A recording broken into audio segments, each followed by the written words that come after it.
మొన్నటిదాకా దురదృష్టవంతుడైన Johnny master ఇప్పుడు అదృష్టవంతుడు. ఎందుకంటే తన మీద ఆరోపణ వచ్చినప్పుడు ఆ రోజున మొట్టమొదటే ప్రస్తావించింది నేను ఒక్కడే అన్న కానీ నేను కూడా ఏమని 5 ఏళ్ల తర్వాత ఇప్పుడు కంప్లైంట్ చేయడం ఏంటి అన్నటువంటి.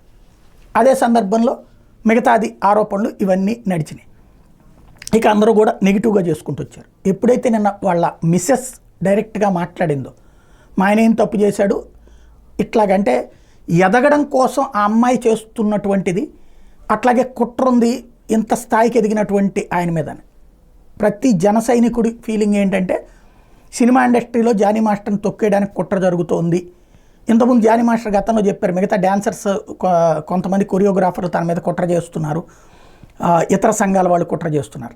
అవన్నీ ఇప్పుడు వైరల్ అవుతున్నటువంటి నేపథ్యంలో ప్రతి జన సైనికుడు జానీ మాస్టర్ని అభిమానించేటటువంటి ప్రతి ఒక్కళ్ళు కూడా ఆయనదే తప్పు లేదు, ఇన్ని రోజుల తర్వాత కంప్లైంట్ పెట్టిందంటే అమ్మాయి వెనకాల ఏదో కుట్ర ఉంది అన్నట్టుంది. దాంతోపాటు వాళ్ళ ఆవిడ ఎప్పుడైతే బయటకు వచ్చి అంతకుముందు ఎన్నోసార్లు అమ్మాయికి అసలు ఇప్పించిందే మెంబర్షిప్, మేమిద్దరం పోరాడి అసోసియేషన్లో ఎవరో సీనునో ఎవరో సంథింగ్ ఒక ఆయన ఇవ్వనంటే ఇవ్వనన్నాడు, ఏం రాజకీయాలు తెలియదు పోరాడాము, అట్లాగే బాంబేలో ఇప్పించింది జానీ మాస్టరే, ఇవన్నీ చెప్పుకురావడం, వాటి మధ్యన అమ్మాయికి దగ్గర డబ్బులు కూడా లేకపోతే అట్లాగా అక్కడ ఇప్పించారో తర్వాత ఇక్కడ పోరాడాము మేమే అని చెప్పటం.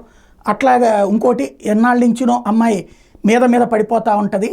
ఇప్పుడు తన తల్లిదండ్రులకి అమ్మాయి మీద హీరోయిన్ గాను బాగా ఎదిగిపోవాలని కోరుకుంది, ఆ ఎదుగుదల కోసం ఇప్పుడు ఇలాంటి తప్పు పని చేస్తుంది అని చెప్పడంతో వాళ్ళందరికీ కూడా ఊరట చెందారు. తద్వారా ఆయనకి ఇటు అభిమానులు, రెండో పక్కన వాళ్ళ ఆవిడ పూర్తి సపోర్టింగ్తో సైకలాజికల్గా ఒకటి, రెండో పక్కన మంచు మనోజ్ లాంటి వాళ్ళు కావచ్చు, నాగబాబు గారు లాంటి వాళ్ళు కావచ్చు ఇచ్చినటువంటి స్టేట్మెంట్లతో మరింత ఊరట. ఓవరాల్గా ఒక ట్రెండ్లో వెళ్ళిపోతున్నటువంటి జానీ మాస్టర్కి ఒకంత ఊరట లభించిందని చెప్పచ్చు.